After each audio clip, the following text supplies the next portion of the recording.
একদিনও দেশি মুরগির ঝোল খাওয়া হয়নি, তাই আজকে আলু ভেজে দেশি মুরগির ঝোল রান্না করব। আসসালামু আলাইকুম। এখানে আমি একটা দেশি মুরগি কেটে কুটে ধুয়ে নিয়েছি। ডিমওয়ালা দেশি মুরগি, যা আমার নিজের খামারের মুরগি। দেশি মুরগি রান্না করার জন্য চুলাইতে কড়াই বসিয়ে দিলাম। এবার সরিষার তেল দিয়ে দিব, কারণ আজকে সরিষার তেল দিয়ে আমি দেশি মুরগির ঝোল রান্না করব। তেল গরম হয়ে আসছে, পেঁয়াজ কুচি করে রেখেছি, এখন পেঁয়াজগুলি দিয়ে দিতেছি। পেঁয়াজগুলি ভাজা হচ্ছে, এখন কয়েকটা গোটা গরম মশলা দিয়ে দিব। দিয়ে দিলাম গরম মশলা।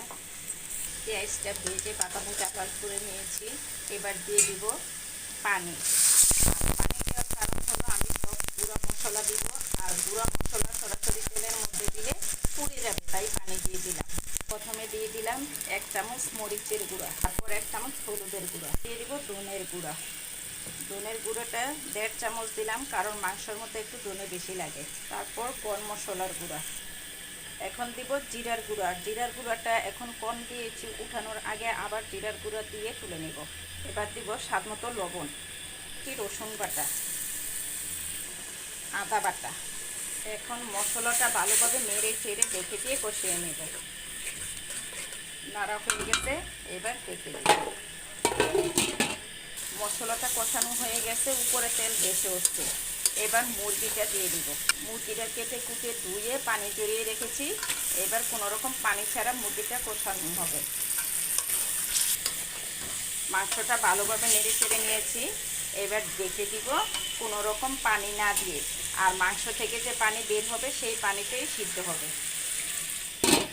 বন্ধুরা দেখেন, মুরগির মাংস থেকে পানি বের হচ্ছে আস্তে আস্তে, সেই পানি দিয়েই মুরগির মাংসটা কষানো হয়ে যাবে। মাংসটা কষানো হয়ে গেছে, এবার ভেজে রাখা আলুগুলি দিয়ে দিব। এই যে ভেজে রাখা আলুগুলি দিয়ে দিচ্ছি।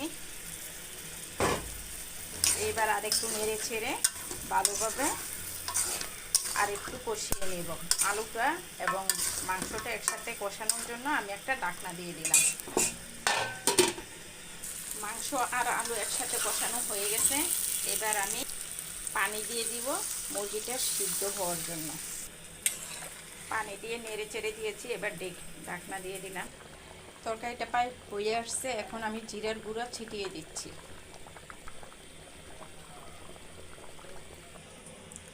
হয়ে গেল আমার দেশি মুরগির পাতলা ঝোল। এই পাতলা ঝোল রান্না করার রেসিপিটা যদি আপনাদের ভালো লেগে থাকে, তাহলে একটা লাইক, কমেন্ট এবং শেয়ার করে দিবেন। সবাইকে ধন্যবাদ জানিয়ে শেষ করছি। আল্লাহ হাফেজ।